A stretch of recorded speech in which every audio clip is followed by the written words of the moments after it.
In SolidWorks, you can create linear patterns of components. Let's start out by patterning the battery. To do that, I will click on the linear component pattern command in the ribbon. If you see a different type of pattern from the ribbon, you can choose linear component pattern from the drop-down list. When I click on that, it opens up the property manager. The first thing that we will define in the property manager is our direction. And for this, you could use an edge or a surface. I will use this surface, and now the pattern will be created normal to that surface. Here we have our spacing and the number of instances, and I can start out by increasing the the spacing and also the number of instances. If you want to, you can define a pattern in a second direction using another reference, but I don't want to do that.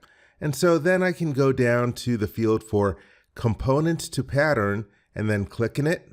Now I will pick the component that I want to pattern, and I can see that it is too close.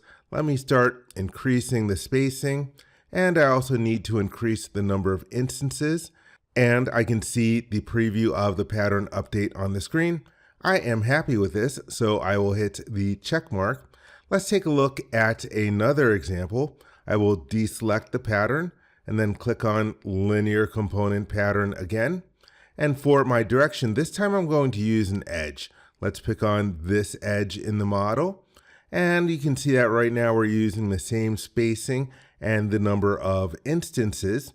I'm going to click in the field for components to pattern and then pick the component that I want to pattern. These are way too far apart. Let's reduce the spacing. And also I only need 3 of them, so let me decrease that. This is good. I will hit the check mark. And now I have my second pattern created. So that's how you can create linear component patterns in SolidWorks.